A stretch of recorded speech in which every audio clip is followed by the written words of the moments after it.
Muy buenas tardes, les damos la bienvenida a una nueva clase abierta en el marco de la Diplomatura en Educación Sexual Integral que desarrollamos junto a la Facultad de Psicología de la Universidad Nacional de Córdoba. Vamos a estar acompañando con el equipo sus comentarios en el chat y en redes sociales, y recuerden que pueden suscribirse a nuestro canal haciendo clic en la campanita de suscripción para recibir nuestras novedades y actividades. Hoy estamos muy felices de poder conversar en la Semana de la ESI sobre una iniciativa hermosa desarrollada por la Asociación Civil La Casita Trans, que llamamos ESI para acompañar en esta clase abierta, y se trata de distintos recursos didácticos desarrollados por un grupo de familias de la casita y que cuenta con la colaboración de especialistas y otras organizaciones ante el derecho y la necesidad aún urgente de que las corporalidades y experiencia trans y no binarias estén representadas en los espacios de crianza, de enseñanza y de atención de la salud, entre otros espacios, desde una perspectiva de derechos humanos sobre lo que reflexionaremos a continuación. Antes de dar inicio, voy a presentar brevemente a quienes nos acompañan hoy. Sasa Testa es magíster en estudios y políticas de género, docente en nivel universitario, investiga sobre géneros, sexualidades y diversidades y posee publicaciones tanto a nivel nacional como internacional. Ha colaborado en la redacción del proyecto de ley Ejercicio del Derecho a la Utilización del Lenguaje Inclusivo de Género. Actualmente trabaja en la Gerencia de Género, Diversidad y Derechos Humanos del Banco de la Nación Argentina y es activista trans no binaria. Pamela Pérez también nos acompaña, es profesora y licenciada en Educación Especial, es mamá y coordinadora del equipo ESI de la Casita Trans y es quien estuvo a cargo del desarrollo de didácticos para acompañar. Y también nos acompaña Santiago Merlo, que es licenciado en Comunicación Social por la UNC, docente y educador sanitario, activista trans, presidente de la Asociación Civil La Casita Trans e impulsor de la Red de Paternidades Trans Argentina. También es escritor y gestor cultural y docente de la Diplomatura en ESI. Ahora sí, les voy a dar la palabra para dar inicio a la clase, sin antes dejar de agradecerles por estar aquí hoy. Es una alegría enorme contar con ustedes y poder compartir sus reflexiones y experiencias en la Semana de la ESI. Bienvenidos. Muchas gracias, Eugenia, muchas gracias a la Fundación Aula Abierta por la convocatoria, por acompañarnos y por poner nuevamente en agenda estos temas que nos preocupan y ocupan y que tienen que ver con la garantía del derecho de las niñeces y adolescencias trans, travestis, no binarias. Es un gusto enorme para nosotros y esperemos que este tiempo que vamos a compartir nos permita hacernos algunas preguntas, repasar algunas prácticas que a veces las tenemos como automatizadas y siempre mirando hacia el costado, en el acompañar, como la palabra lo dice, ni adelante ni atrás, al lado. Y qué mejor que en esta tarde o noche, de acuerdo a donde estén ubicadas geográficamente, estar acompañadas por Sasa, a quien le vamos a dar la palabra en este primer momento, y luego también escucharemos a Pame. Sasa, adelante, ¿cómo estás? Gracias. Una gran alegría, un placer estar hoy acá con ustedes, con vos, Santi. Es como un espacio, un encuentro entre amigues. Eh, Ciertamente la invitación en lo personal me convoca un montón, eh, porque, bueno, considero que hablar de la ESI también es hablar de un modelo educativo y de cómo nos planteamos un sistema educativo en general, digo, más allá de las cuestiones que tienen que ver con la educación sexual integral. Sí, en el marco de lo que esta clase nos convoca y nos invita a pensar la ESI como un instrumento para acompañar, eh, tal como se mencionaba. Sería interesante, o por lo menos para mí, es interesante plantear una ESI desde una perspectiva no binaria, pero no ceñir pura y exclusivamente la perspectiva no binaria a un tema que nos lleve a pensar solamente las cuestiones referidas a la identidad de género. ¿Qué quiero decir? Corrernos de una mirada binaria como una manera de interpelar un sistema de intelección del mundo que en definitiva, por lo menos para mi gusto, fundó un régimen político, ¿no? Un régimen político donde algunas subjetividades van a manejar la escena de las relaciones de poder, las escenas de visibilidad, las escenas culturales, etc. Y otras, tantísimas, no. Entonces, bueno, me interesa pensar una ESI no binaria también como una manera de interpelar al binarismo en tanto que régimen político que construyó relaciones de poder para algunos y algunas, y para otros definitivamente no. Entonces, digo, la ESI surge en el año 2006, en el mismo año en el que se sanciona, se publica la Ley de Educación Nacional, la LEN, ¿no? Digo, me parece que este es un dato no menor porque también da cuenta de un momento histórico. Sí me parece que hay algunas preguntas que hacerle a la Ley de Educación Sexual Integral en orden de tender hacia una ampliación, una mirada crítica, pero una mirada crítica y constructiva, ¿no? de lo que la ley de ESI actualmente nos está planteando, ¿no? Me gusta siempre mencionar este artículo, el artículo 3, inciso E, de la Ley Nacional de Educación Sexual Integral, que habla de que los objetivos del Programa Nacional de Educación Sexual Integral, entre otros, son procurar igualdad de trato y oportunidades para varones y mujeres, ¿no? Y ahí a mí se me abre indefectiblemente una pregunta, ¿no? ¿A qué varones y a qué mujeres está imaginando el texto de la ley? De modo que la pregunta final es ¿a qué varones y a qué mujeres se les hace sujetos y sujetas de esos derechos? ¿No? Entonces pienso en las ausencias de palabras que la ESI tiene, que a mí me interpelan y que en todo caso siempre es una invitación a revisitar, porque se habla de una educación sexual integral, más sin embargo, las palabras como transexual, transgénero, travesti, no binario, no binaria o no binaria, discapacidad en relación con la sexualidad o con el ejercicio de la sexualidad, son, para mi gusto, grandes vacancias que tiene no solo la ley de ESI, sino también muchas veces la enseñanza, ¿no? Llevar la ESI a las escuelas sin estas presencias, ¿no? Y en ese sentido, a mí me interesa que nos llamemos a la reflexión, porque evidentemente, digo, el plexo normativo, cuando se construye pergeñando un ideal de sujeto de derecho, ¿no? Y entonces en ese sentido me parece que es interesante volver sobre aquello que no se nombra en el plexo.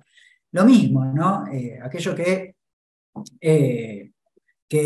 incluso nombrándose se nombra con ciertos matices, ¿no? Y aquí nuevamente entra algo que a mí me convoca y que en todo caso es una invitación a pensar. Pues sabemos que la ley de ESI en su momento fue muy debatida y que uno de los instrumentos de negociación que existió tuvo que ver con ceder, digamos, a ciertos sectores, ¿no? del sistema educativo, quizás más relacionados con los sectores religiosos, el hecho de, bueno, adaptar los contenidos de la ESI conforme el ideario institucional que cada institución posea, ¿no?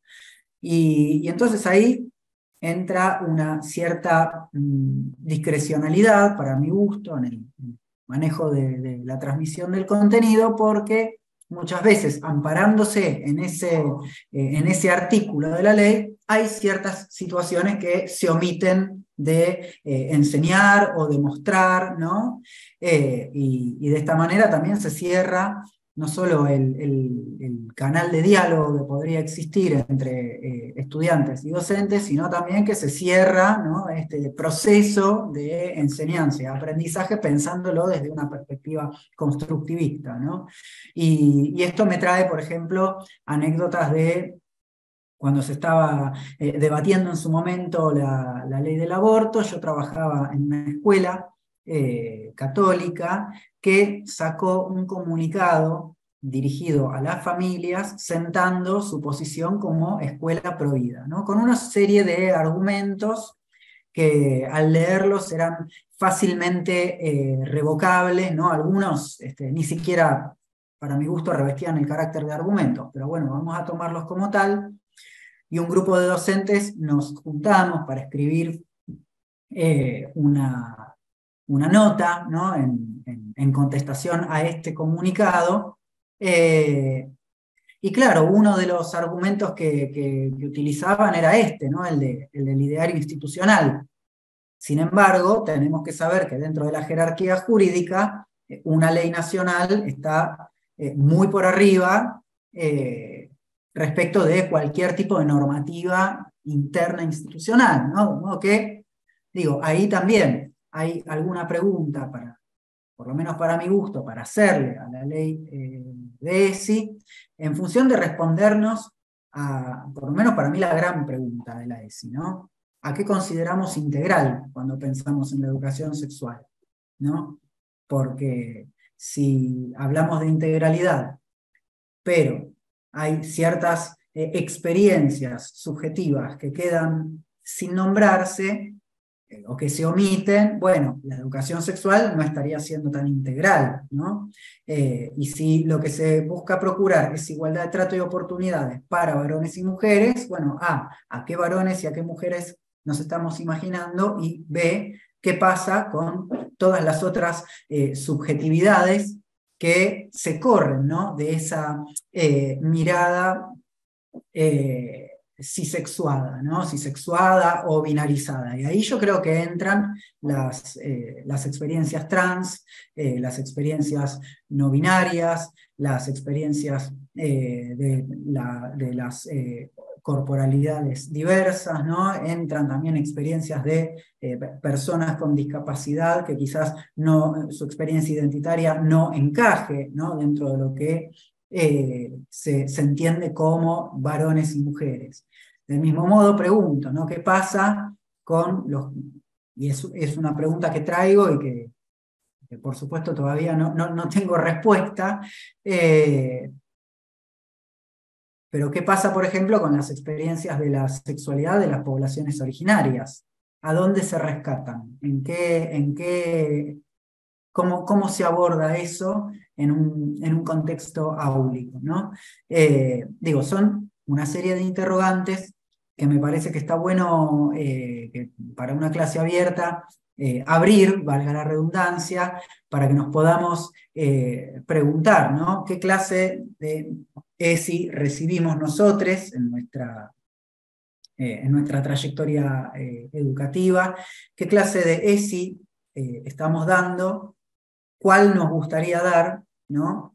Y cuáles son los límites y las potencias que actualmente, para mi gusto, residen en la concepción de la educación sexual integral, por lo menos desde el recorte que en este momento invito, que es a la relectura del texto de la ley, ¿no?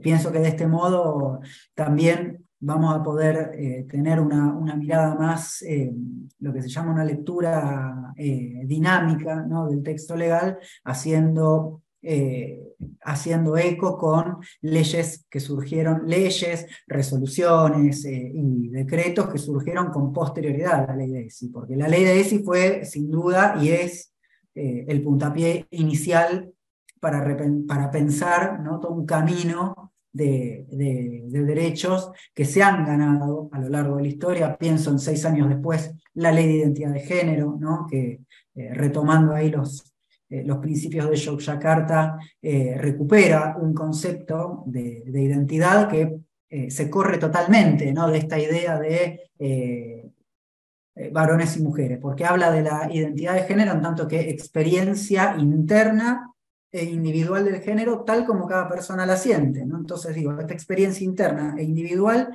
puede o no corresponderse con el sexo asignado al momento del nacimiento y puede o no corresponderse con una experiencia binaria, ¿no? de la identidad, ¿no? Pienso también después en la ley de cupo laboral trans de Provincia de Buenos Aires, que es del año 2015, ¿no? Que también ahí recupera el principio de no discriminación. Pienso después en el decreto 721 del 20 de cupo laboral a nivel nacional, transformado en la ley 27636 del año 2021, en ese mismo año, el reconocimiento legal a través del decreto 476 de las identidades no binarias, ¿no? Entonces digo, hay un montón de camino recorrido posterior a la ley de ESI que hoy hace, por lo menos para mi gusto, y es a lo que invito, a pararnos con una mirada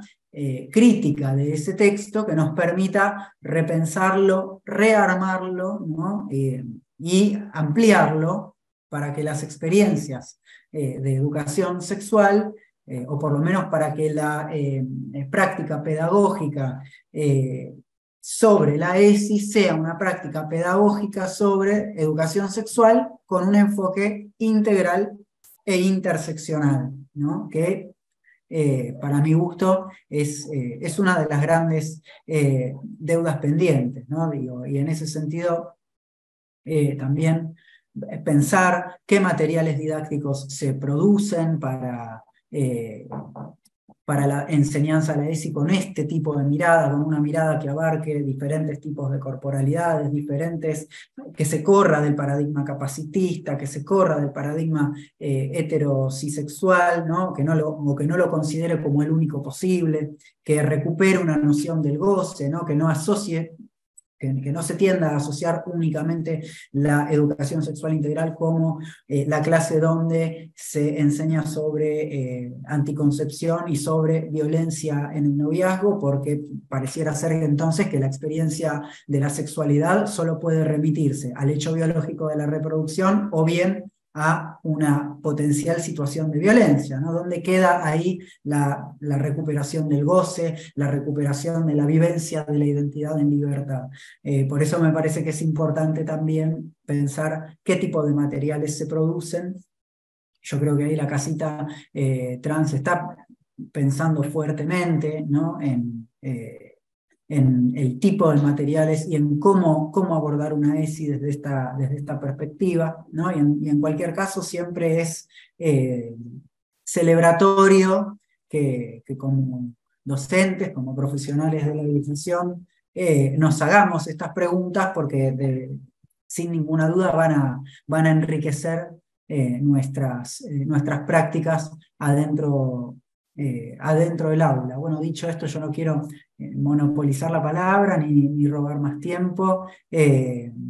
Decir que la educación sexual integral es un derecho eminentemente, que ningún ideario institucional está por encima de leyes y de decretos nacionales, ni mucho menos de tratados internacionales, que la invitación es a una mirada integral e interseccional donde nos podamos correr del paradigma binario entendido como un régimen político y entendido como un sistema de pensamiento, que podamos tener una mirada por fuera del sistema capacitista, que también es un sistema binario, que podamos tener una mirada que recupere la experiencia de las poblaciones originarias y por supuesto que palabras como trans, travesti, no binario, no binaria, no binarie, no sean palabras tabú, que podamos recuperar una educación sexual relacionada con el goce y también con la libre expresión de la identidad. Creo que en cualquier caso va a abonar, ¿no? a un proceso de enseñanza y aprendizaje entendido como un proceso de aprendizaje significativo en los términos que Ausubel nos trae cuando habla, ¿no?, justamente del aprendizaje significativo, que la experiencia de la ESI sea una experiencia de aprendizaje significativo, no solo para nuestras y nuestros estudiantes, sino también para nosotros como profesionales de la educación.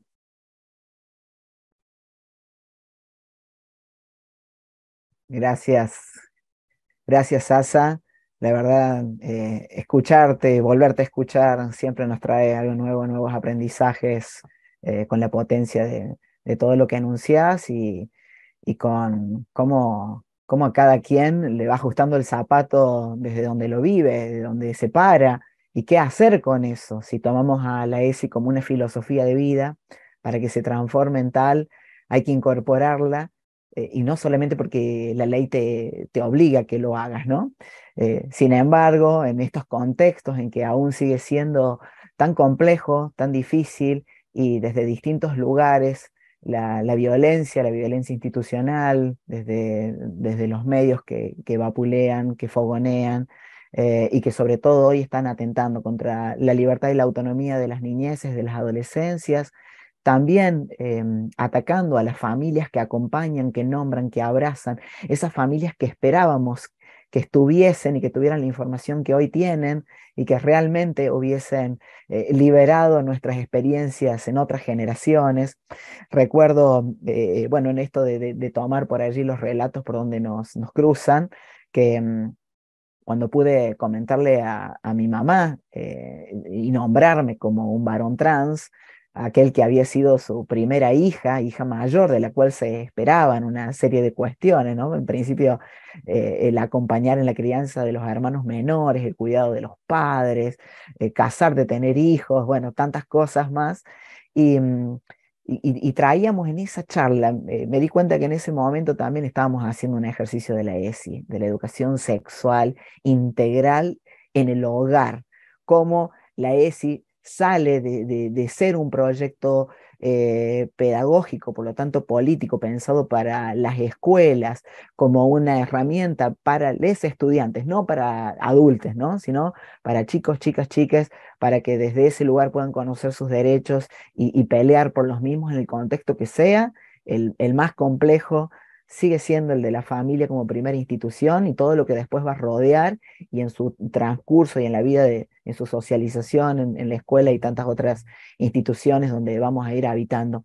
Pero recuerdo este momento y me tomo así como este ratito, en que vuelvo a esto de con mis hijos no te metas, y mi vieja me dijo: ojalá se hubiesen metido con mis hijos, ojalá se hubiesen metido conmigo, con nosotros, porque yo no sabía qué hacer con mi hija, que de trenzas largas, en patas, en cuero, que se ponía un nombre, que no entendía qué, y yo pensaba que lo correcto era llevarlo a tal o cual lugar para que eso se corrigiera, se reencauzara y volviera a ese destino prefijado con el que con ese sello en la frente, más bien en la partida de nacimiento, quedaba decantado una historia que no podía ser puesta en discusión, o al menos pensar alternativas, o como ese viejo libro de Elige tu propia aventura, qué página o a qué lugar querías irte o a qué camino querías tomar.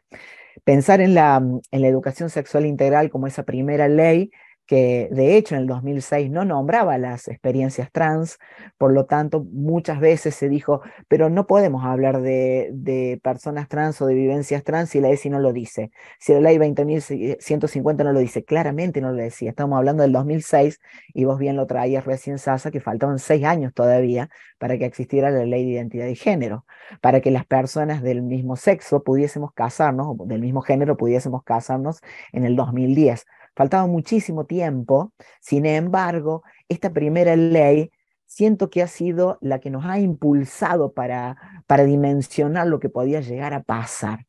Y que casi en la discusión y en la aprobación y sanción de esta ley que comenzaba a rodar, todavía no se dimensionaba lo que iba a implicar hasta el día de la fecha. Implicaba libertad, implicaba plenitud, implicaba podernos desarrollar con, con distintos ejes que nos permitieran mirar nuestras vivencias fuera de ese lugar meramente reproductivo, como el tren fantasma, cuidado por todos lados, no me vengas con un domingo 7, cuidate, y nadie sabía de qué se tenía que cuidar, a qué se referían, porque desde estas lugares y, y herencias del silencio, no hablábamos, menos íbamos a hablar de lo que sentíamos, si eso que sentíamos iba en contra de lo normal, de lo moral y fuera de lo que era pactado con la iglesia anclada en el medio del pueblo, ¿no? En esa plaza, en ese tontódromo donde todos pasamos a dar la vuelta al perro, como se dice en los pueblos. No sé si fuera de Argentina quienes nos están viendo en este momento, cómo será la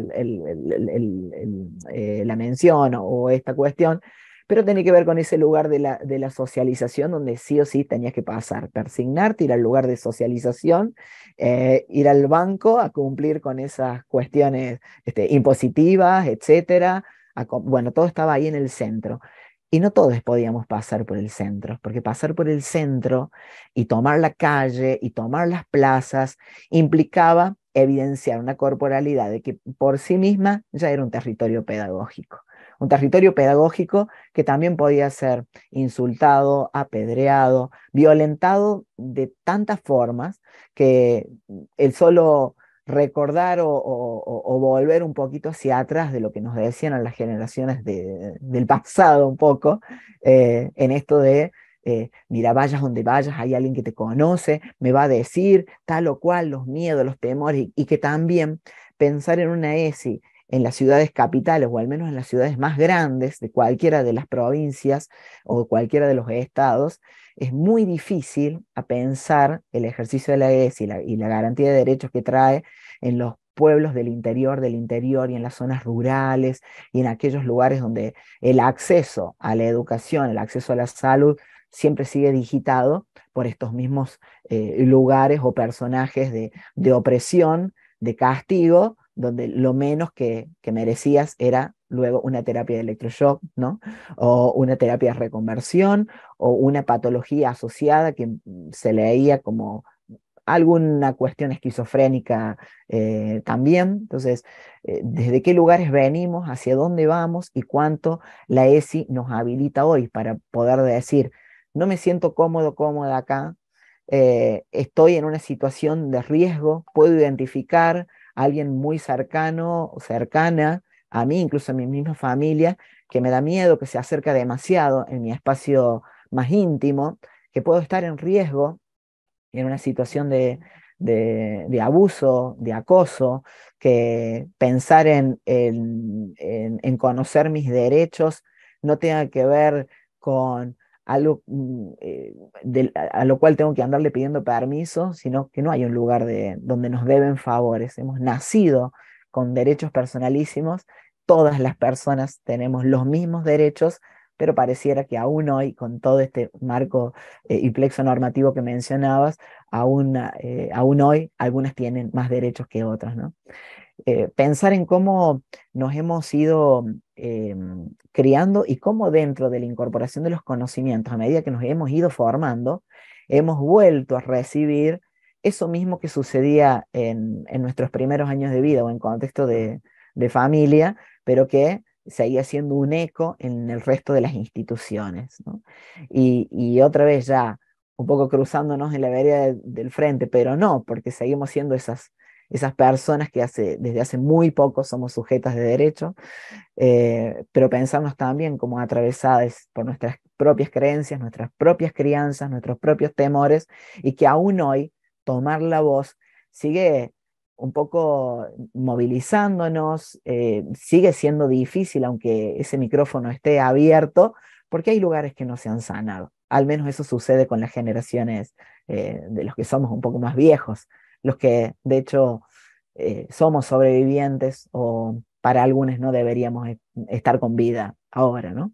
Entonces poder pensar en cómo acercarnos como comunidad afectiva desde los lugares en que cada quien trabaja, vive, acompaña, cría, sueña, disfruta y se permite el placer y se permite el goce y se permite preguntar para evitar aquellos lugares donde incluso los chantajes emocionales nos han hecho creer que todo vale por amor y en el porque te amo no quiero que tal cosa, porque te amo ser trans es lo peor, porque le vas a pasar mal, porque es triste, porque te espera tal y tal cosa, porque hay un derrotero de miserias y de catástrofes que hoy son muy diferentes, sinceramente, porque tenemos esas familias que acompañan, como decíamos, que nombran, que están, que pueden desde su lugar también exigirle a la escuela como la segunda institución fuera de la primera que construyen, de ese primer nido, exigirle que a su hija, a su hijo, a su hija le nombren como ellos le nombren, acompañen como lo están haciendo, que puedan de verdad respetarles en sus decisiones, como a esas familias también les ha significado una situación sin duda de quizás estar perdidas al principio, de tener temores, de tener dudas, ¿estaré haciendo bien? ¿Será culpa mía? ¿Culpa de él que no está presente? ¿Es porque lo habré dejado juntarse con tal o cual? ¿Por qué? ¿Por qué me salió así? Y hay muchas familias que en el por qué me salió así sostienen lamentablemente aún hoy el prefiero que mi hijo esté muerto a que me salga gay, por no usar otra palabra más obscena, o que la diremos. Prefiero que esté vivo, prefiero que esté muerto que me sea puto, o prefiero que realmente no lo nombres o no le nombres con determinada palabra porque así en casa no es. No. Y si lo haces, te denuncio. Y el temor también de las instituciones educativas a las familias que exigen dentro de este mismo marco que mencionaba Sasa y la negociación, cuánto se permite y cuánto no, qué es lo que me queda. Podemos ser desde las escuelas objetores de conciencia, podemos realmente mirar hacia otro lado cuando se trata de garantizar una vida, el desarrollo pleno de una vida. ¿Podemos realmente hacerlo? Bueno, en esa pulseada andamos, en esas tensiones andamos, pero también en esas estrategias de amor contra todo, contra viento y marea, que claramente no es sencillo y no es gratuito, y donde también los mismos espacios y el grupo de padres, porque todavía se nombra padres cuando la mayoría son madres, en el grupo de familias, de tutores, que son tutoras o tutores, eh, siguen las discusiones donde cuando aparece algo político, porque todo lo que estamos hablando ahora es político, eh, inmediatamente dicen, de esto no se puede hablar, no podemos hablar de política, no podemos hablar de equipos de fútbol, no podemos hablar de nuestra alimentación, porque también vamos a tener tensiones, no podemos hablar de nada, ¿de qué vamos a hablar? Si no ponemos en ese primer ejercicio como adultos sobre la mesa, aunque sea virtual, aquello que ni siquiera nos animamos a discutir en casa, o que cuando aparece inmediatamente es castigado o es mandado a la habitación a que reflexiones y volver cuando lo hayas resuelto, ¿no? Entonces, ¿cómo hacemos para que podernos dar la mano y poder trabajar de alguna manera, de una manera, no sé, un delirio capaz, un sueño, de que haya una horizontalidad en el discurso y en que todos podamos hablar más o menos en los mismos términos y que una niñez de su casa amada no llegue a una escuela donde es expulsada abierta o sutilmente con los silencios pedagógicos o con una mirada de costado o con una actividad en la clase de educación física o la que sea que no es para vos, porque esto hacen las mujeres y esto hacen los varones. Que mujeres, que varones, que niñas, que niños. Otra vez lo mismo, ¿no? Y a la vez ese mismo niño, niña, niñe va al frente, va al kiosco, va a la despensa, se mueve en otros ámbitos, en el club, baila, canta, va a teatro, se vincula con otras niñas. ¿Cuál es el discurso? ¿Cuál es la bajada que se hace en todas estas otras instituciones, en esas otras organizaciones de tercer sector, en el sistema sanitario, en el sistema judicial? ¿Con qué personas, con qué adulteces que tienen a su cargo la responsabilidad de estar, de favorecer, de cuidar y de dar esa libertad cuando de repente en nuestro propio ejercicio ya cotidiano quizás no permitimos, amamos tanto, pero no amamos tanto para soltar la libertad de explorar. ¿Cuánto desafío hay ahí y qué podemos hacer? Muchas de esas preguntas aparecieron en la casita trans cuando llegan las familias y me pasa esto, me pasa esto otro, no, ya no sé qué hacer, he consultado, lo llevo acá y no cambia. ¿Quién debería cambiar? ¿Quién no cambia? Por lo general no cambia la mirada de quien a veces consulta una y dos y tres veces para recibir lo que quisiera escuchar. Luego que salimos como de ese primer impacto de que realmente hay algo que aparece como permanente y constante y que esa persona en definitiva va a hacer su transición, acompañada o no, la va a hacer. Y hay una diferencia de estar acompañado o acompañada a no estarlo. Cuando éramos niños, niñas, hoy quienes ya estamos cerca de los 50, vos sos más joven, Sasa, pero quienes estamos más cerca de los 50, decíamos, uy, qué sé yo, algún día a lo mejor se va a poder hacer tal y tal cosa, algún día a lo mejor ese nombre que yo sueño va a poder ser, me quiero morir y quiero nacer en otro cuerpo, porque se equivocó Dios conmigo, ¿eh? Hay algo que pasa en ese lugar, otra vez, cuáles son los lugares donde que siempre han estado en la mesa, ¿no? Dios, la familia, mirarme en mi hermano, mi hermana, si los tengo, en cómo son ellos y cómo soy yo, y que algo falló. Soy el patito feo, soy la oveja arcoíris, soy la oveja traba. ¿Quién soy? Pero para hoy poder decirlo también con una sonrisa, sin duda hubo un derrotero de cosas que han pasado y de muchas ausencias, de muchas dolencias, de muchos silencios, de situaciones de hostilidad, de situaciones de sentir que toca fondo y que no hay nadie que se parezca a vos. No hay pares de repente. ¿Dónde están los referentes? Las referentes. ¿A dónde las busco? Y otra vez pensar en las grandes ciudades o en los lugares donde hay personas organizadas en movimientos sociales y de la diversidad. Pero en el interior del interior del interior, quizás este momento y esta clase abierta sea lo único que le llega a esa maestra que ha detectado una experiencia que aún sin información sabe que debe acompañar, porque su primera respuesta ha sido amar a su estudiante, ha sido pensar, acá estoy, me lo dice a mí, por algo es, y no lo dice en otro lugar.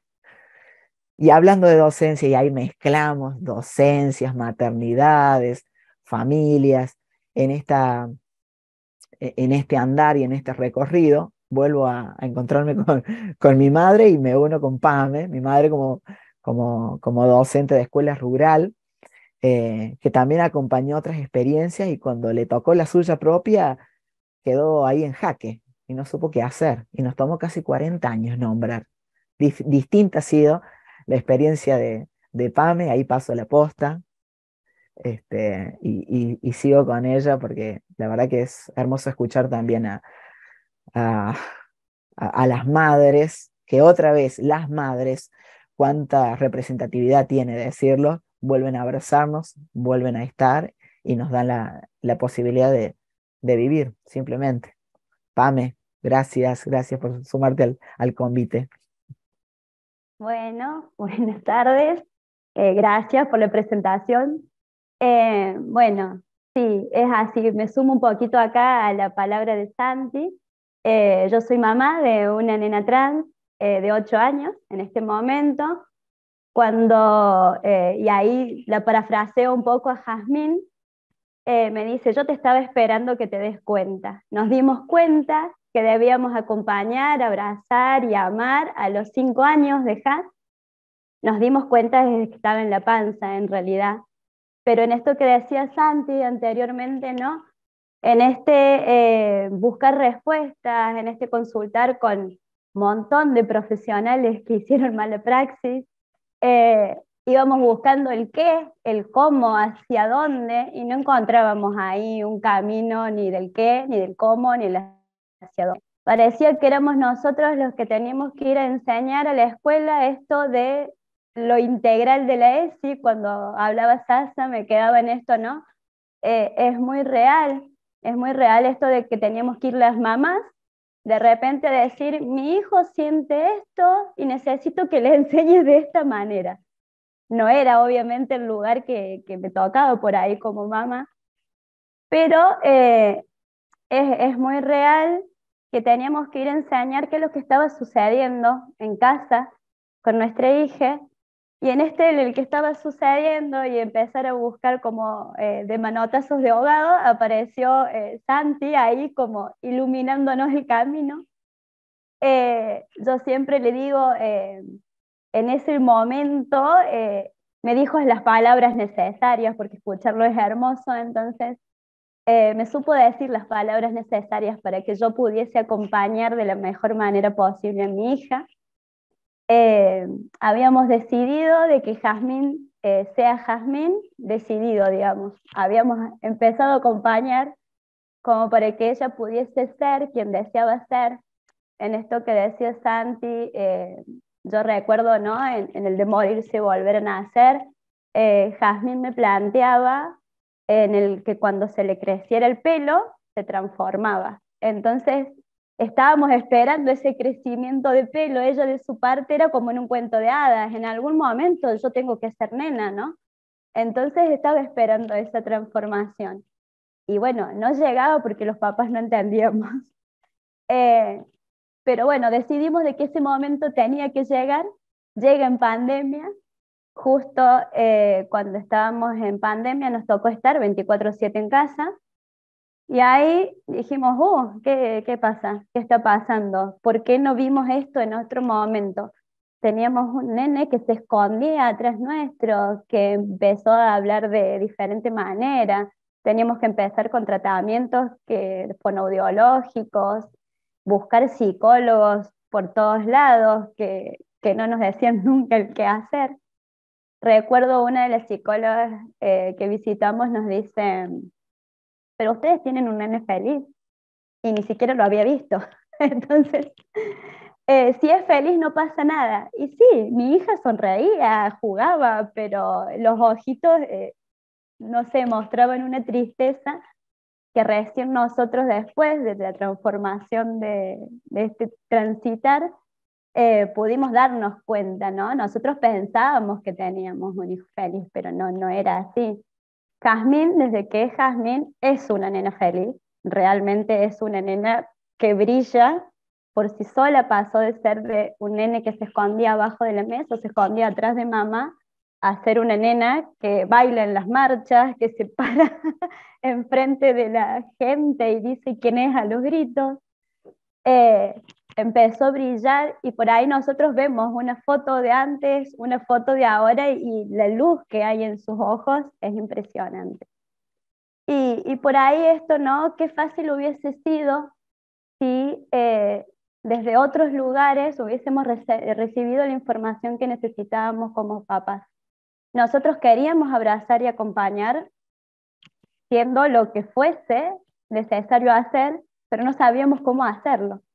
Y muchas veces hacemos esto, por ahí es bueno destacarlo, ¿no? Que buscamos respuestas en otro lado. Siempre tratamos de buscar las respuestas en profesionales, en el adulto de afuera, en la mirada del otro, en la seño, y la respuesta está dentro de casa siempre. La respuesta está en ese nene, en esa nena que nos está diciendo quién es a los gritos, que nos está pidiendo un cambio, que nos está pidiendo ser mirados. Entonces, era poder correrse de ese adultocentrismo del que venimos, en donde el adulto siempre tiene la razón, y empezar a darle voz a las niñas, porque es sumamente valioso, digamos, lo que ellos tienen para decir.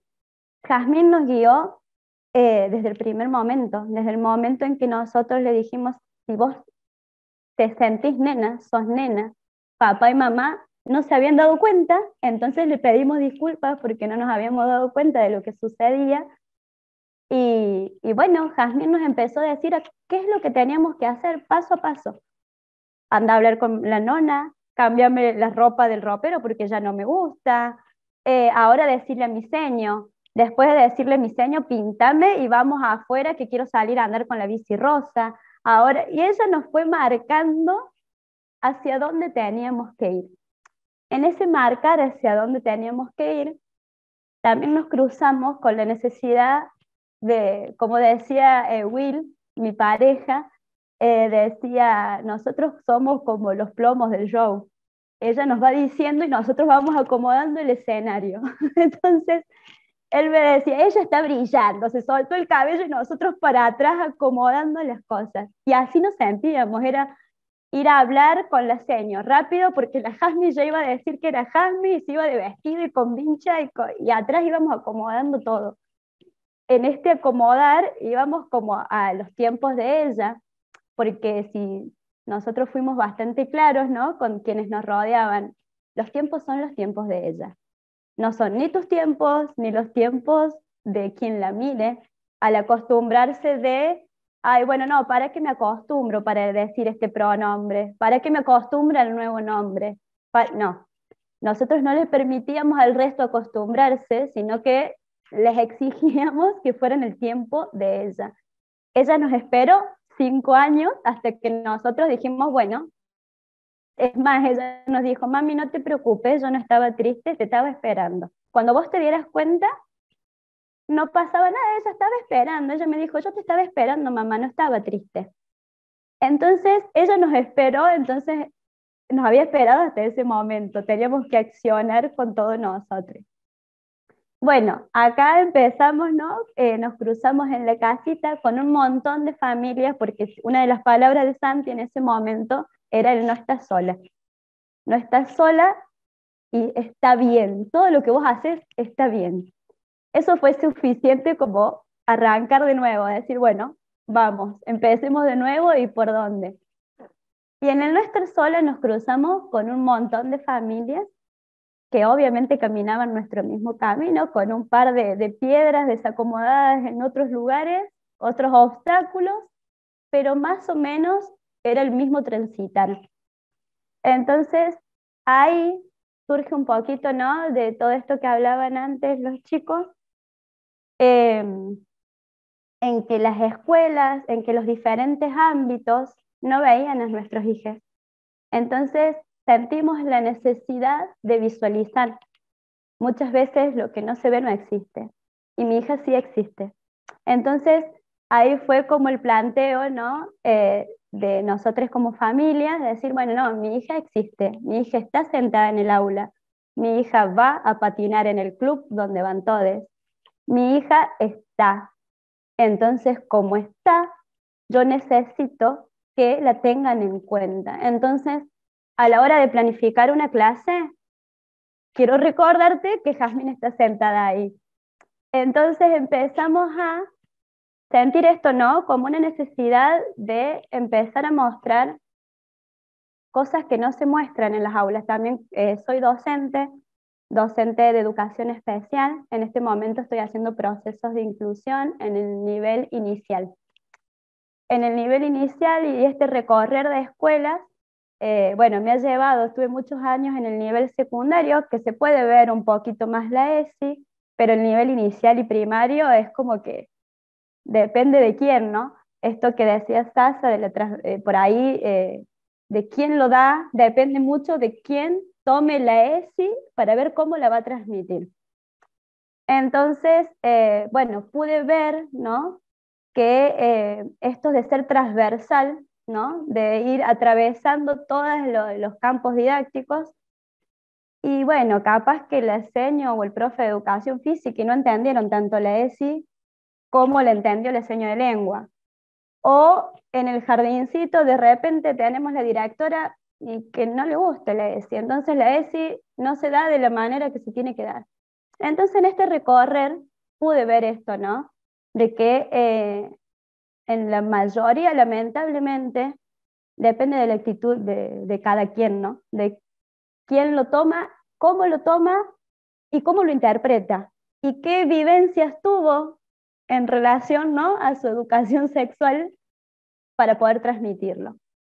Y esto es una gran barrera que se puede ver en muchas de las escuelas públicas, sobre todo yo trabajo en todas escuelas públicas, y lo veo como una barrera. Y de repente cuando empezamos a ver el material, y también lo vemos como una barrera, porque ese material es binario, ¿sí?, en donde está la nena con pelo largo y vulva, y está el varón de pelo corto con pene, y no hay otra opción.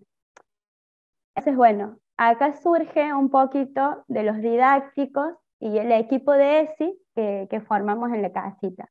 Bueno, ahora les voy a compartir un Power como para poder ir visualizando de qué se trata un poquito esto de los didácticos. Bueno, en esto que recién les comentaba, el material utilizado en las escuelas, lo que veníamos viendo, es binario. Estas dos imágenes son sacadas del Ministerio de Educación de Nación, que son las imágenes que se utilizan para poder mostrar las diferencias entre nena y varón, prácticamente.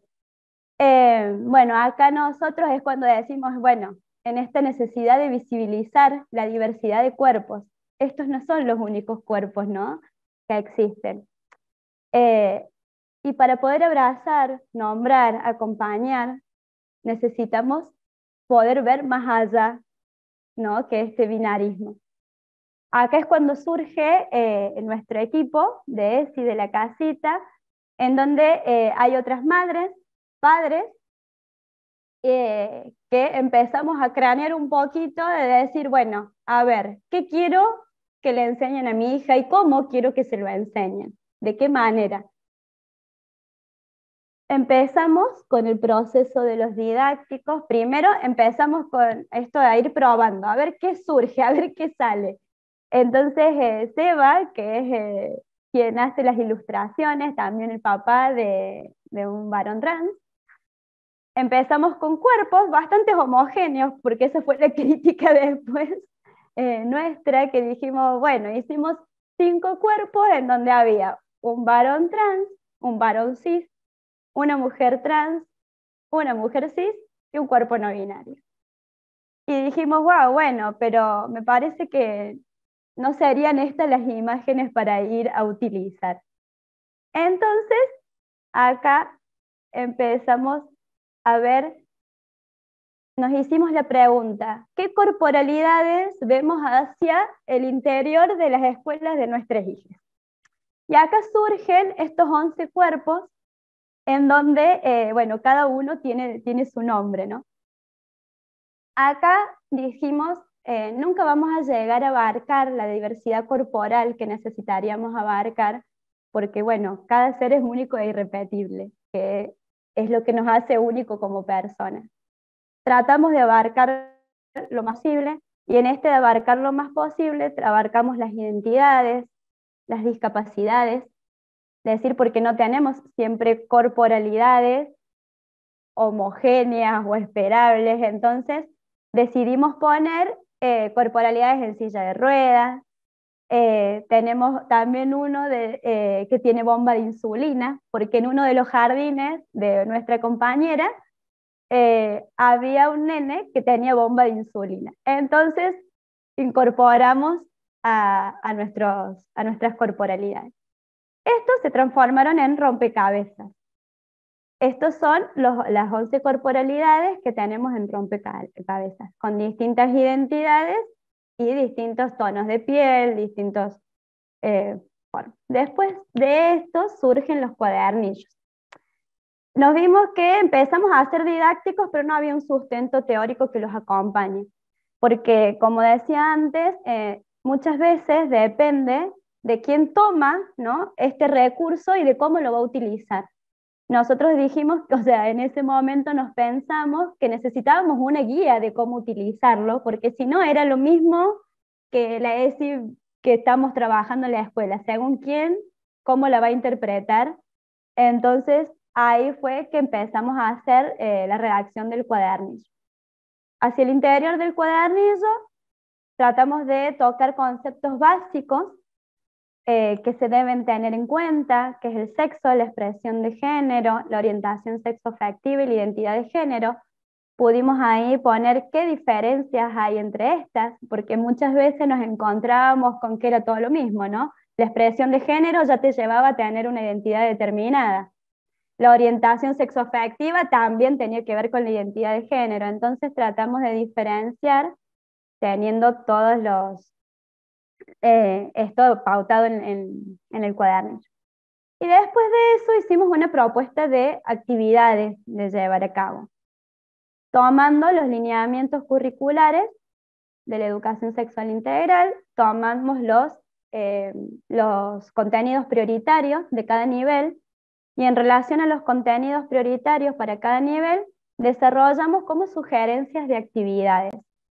Estas actividades era para trabajar con el didáctico en sí y irle sumando y poder hacer también una guía para quien lo abordara, para que tomara más o menos un curso, ¿no?, medio guiado, porque en realidad si tomábamos de repente los rompecabezas y la única consigna era armar el rompecabezas y ya está, no estábamos tocando los temas que nosotros queríamos en esta intervención.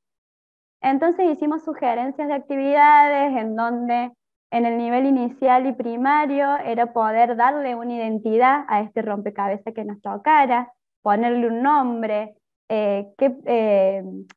¿por qué ese nombre, ¿no? ¿Por qué la elección del nombre? Poder vestirlo en esto de que la ropa puede usarla cualquiera.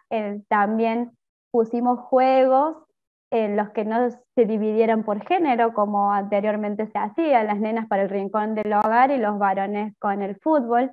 Entonces pusimos como, diversidad de juegos, como para que se pudiese elegir, diversidad de familias, quienes acompañan a esta persona que estábamos eligiendo, y así algunas actividades como sugerencias.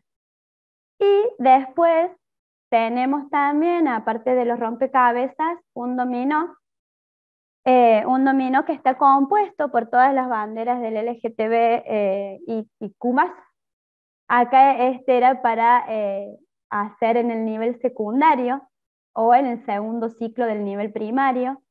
También tomamos qué contenidos prioritarios podíamos utilizar para poder trabajarlo, y trabajar la identidad de género, expresión de género y orientación sexoafectiva, teniendo en cuenta, ¿no?, la diversidad.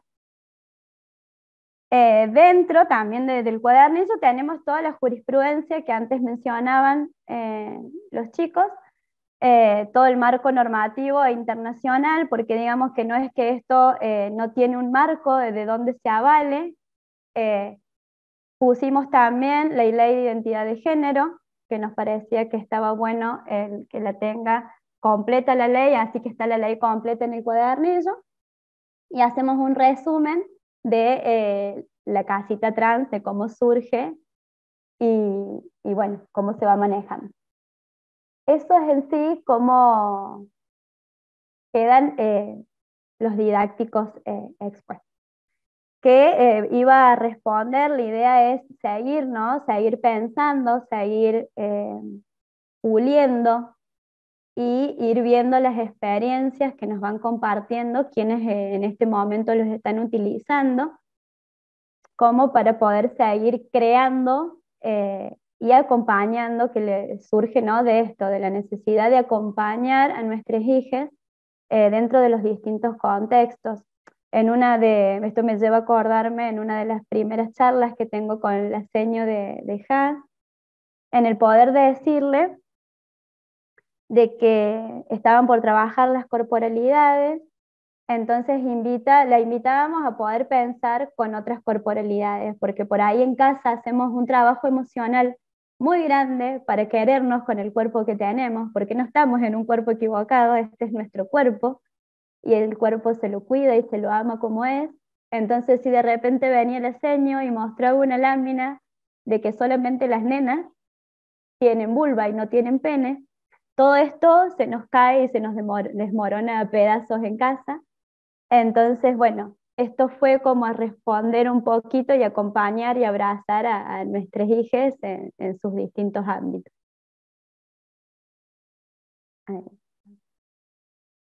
Bueno, es más o menos un recorrido de cómo surgen los didácticos. Muchas gracias, Pame, por compartir un poco cómo fue el proceso, también poder permitir todo ese proceso de construcción, de duda, de consulta. Muchas veces hemos hablado con Santi cuánto recae sobre las familias, ¿no? En el acompañamiento de las infancias, y muchas veces el rol que se debería estar ejerciendo desde la institución educativa o desde el Estado también, tiene que la familia ir una y otra vez, explicar que se tiene que garantizar la ley, ¿no? Que no es una cuestión de opciones, sino que es un derecho. Y esta forma también que lo veo como algo resiliente, de sistematizarlo, de pensar un recurso didáctico, algo que se puede socializar, que se puede extender, se puede compartir, me parece también muy, muy valioso desde ustedes, desde el grupo, que se hayan organizado para poder transformar toda esta experiencia, que es un conocimiento súper valioso, y transformarlo en una herramienta pedagógica. Me parece hermoso, me parece también, también lo hemos hablado muchas veces en el marco de la Diplo, como las leyes, todo ese marco normativo para los directivos, les docentes también, como también una herramienta pedagógica muy importante. Muchas veces siempre se recae, bueno, ¿y qué hago? ¿Cómo doy ESI? Cuando la mayoría de las veces son situaciones que irrumpen la ESI y atraviesa todos los espacios, no solo el aula, los pasillos, la biblioteca, los baños, los espacios públicos, la entrada, la salida. Entonces, me parece que es un aporte fundamental, y en este camino de lucha contra una ignorancia, ¿no? Contra muchos mitos que se siguen repitiendo, se siguen intentando instalar, muchas veces con intención y otras veces desde el desconocimiento, donde se confunde perspectiva de género con una ideología, cuando no hay nada que adoctrine menos que la ESI, ¿no? Es una apuesta por la libertad, es una apuesta por la información, es una apuesta por la garantía de derechos, por una sociedad en la que queremos vivir, no sobrevivir también. Entonces, bueno, yo desde el aprecio que le tengo a la casita, desde la admiración también que le tengo a Sasa por estar hoy, acercar su trayectoria, su palabra, me parece súper valioso poder acercar estos recursos. También aparecieron los datos de la casita para contactar, los vamos a dejar también fijos ahí para quienes quieran saber más, preguntar, incluso hacerse de estos recursos pedagógicos para acercar a las instituciones, puedan hacerlo. Ahí está muy bueno ver también los tamaños reales. Ahí está compartiendo Santi en cámara. Ahí está, estos son de 6 piezas, justamente para nivel inicial. Son los 11 personajes que mostraba Pame. Estos son los cuadernillos con todas las propuestas pedagógicas. Y por acá tenemos los dominós. Perdón que te corté, Euge. No, Justo. me encanta que muestres Está, porque era la idea. Ahora estos vuelve a transmitir. están todos hechos en MDF, ¿no? En madera, con vinilos y de alta resistencia, excelente calidad. Y bueno, decirles que también la casita es autogestiva, sin financiamiento de ningún tipo, ningún estado, ni municipal, ni provincial. Andamos a pulmón, entonces poder hacerlos didácticos nos permite no solamente compartir datos, información y estos procesos que nos comentaba Pame, sino sostener el espacio físico, ¿no? Y que nos permita seguir haciendo más didáctico. Así que agradecemos mucho la colaboración. Bueno, Aula Abierta, que es nuestra gran aliada desde el minuto cero.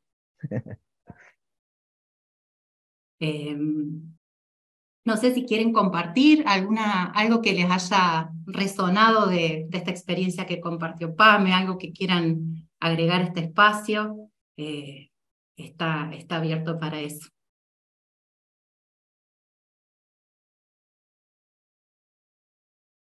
Dale, Sasa, te veo con ganas.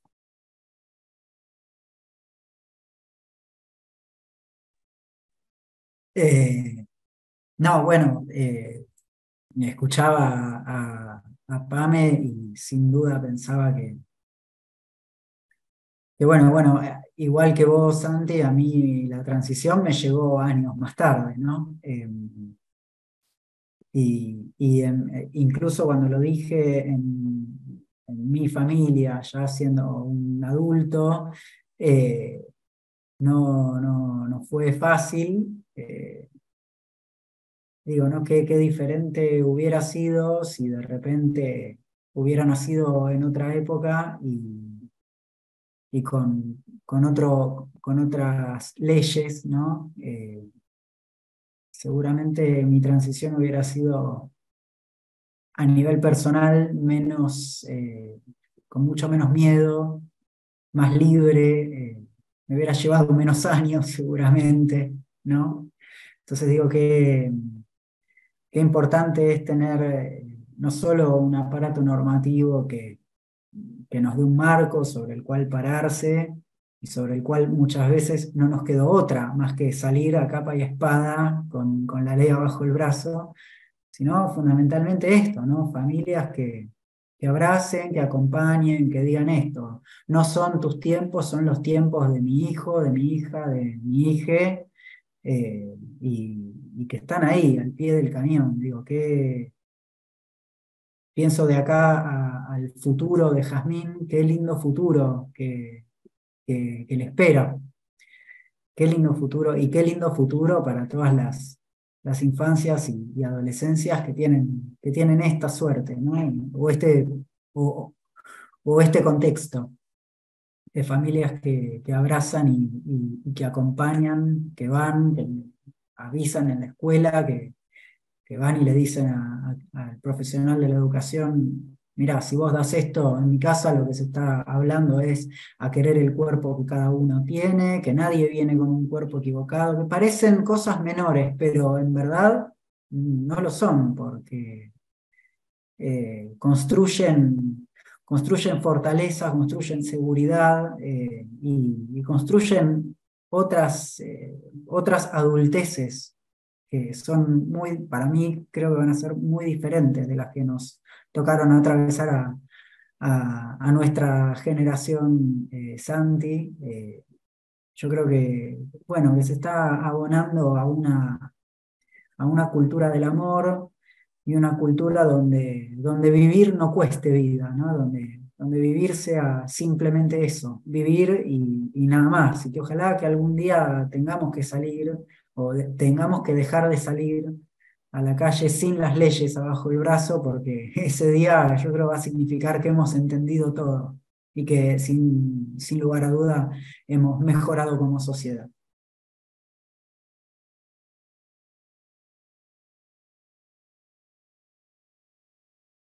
Yo creo que se está gestando este cambio. Me decía Santi, esta es la generación de infancias, de niñeces abrazadas, de niñeces acompañadas. Yo no, bueno, es difícil comprender por ahí siendo madre cómo no abrazar a tu hija, cómo no quedar feliz. Yo creo que está todo bien cuando tenés un niño feliz en casa, que por ahí es esto, ¿no? Cero miedo a la mirada del otro. Yo me permití, nos permitimos como familia vivir mucho más libres, con mucho menos compromiso de la mirada del otro, cuando entendimos que Jazmín estaba bien, Jazmín era feliz. Entonces, me parece, ¿no? Esto, poder preguntarnos como sociedad completa, ¿qué de malo hay en la felicidad de un niño, de un adolescente, de un adulto? ¿Qué de malo hay para el otro? ¿No? Porque por ahí está en esto. Decía, ay, no, no me pongo, no me hago, no, porque me van a mirar. Yo pude salir sin que me importe cuando me miren, mi vestido largo, vestida de princesa, cuando me di cuenta de esto, ¿no? De que alguien que dependía totalmente de mí y que necesitaba ser abrazada. Y no es lo mismo el abrazo de la familia, ¿sí? Que el abrazo de la afuera, ¿sí? Es como siempre dijo, o sea, siempre Jazmín va a tener un lugar donde volver. Siempre va a tener una mamá, un papá, un tío, una tía, un abuelo que la van a tapar de noche. Y eso le asegura una adultez hermosa. Entonces, es esto, ¿no? Poder repensarnos como sociedad, que siempre que veamos la felicidad en sus ojos estamos haciendo todo bien, que es lo que me sirvió a mí como para seguir adelante. Y bueno, y muchas veces uno se pone como en la lucha de derechos, ¿no? Es viendo la felicidad de ella, se va abriendo como el panorama. Vivimos en un pueblo y el pueblo, yo creo que se puso la jaja a la espalda, y está buenísimo esto también, porque yo creo que lo que hemos transmitido en todos estos lugares es que vamos a abrazar y acompañar a jajas en todos los ámbitos. Así que bueno. como para cerrar. Sí, gracias, Pame. Estamos llegando, sí, al final, en el cierre. Algo que nos gusta plantearles, si quieren, obviamente, es que un poco lo adelantaste recién vos, Pame, es dejar una pregunta abierta, algo que le podamos acercar a quienes están asistiendo hoy, para seguir pensando, para seguir deconstruyendo, y con eso ya vamos a irnos despidiendo. Así que bueno, Pam, un poco la habías adelantado recién, que me pareció muy interesante. Santi y Sasa también, si quieren, pueden acercarnos una pregunta abierta para este cierre y unas palabras finales. ¿Conoces a alguien a quien le pueda venir bien esta charla y este material? ¿Lo compartirías?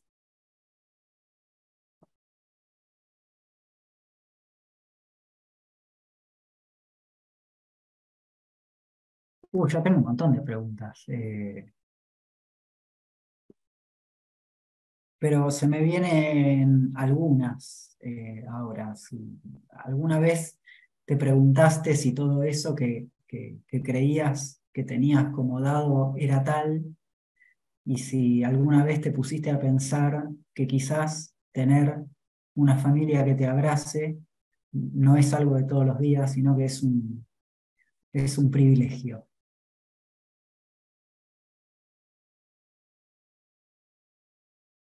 Gracias.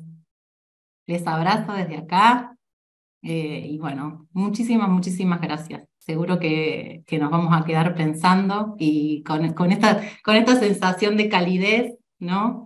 En un contexto a veces tan hostil que viene muy bien. Así que un beso enorme, gracias por estar hoy y bueno, seguimos en contacto para futuras oportunidades. Espero que hayan disfrutado este encuentro.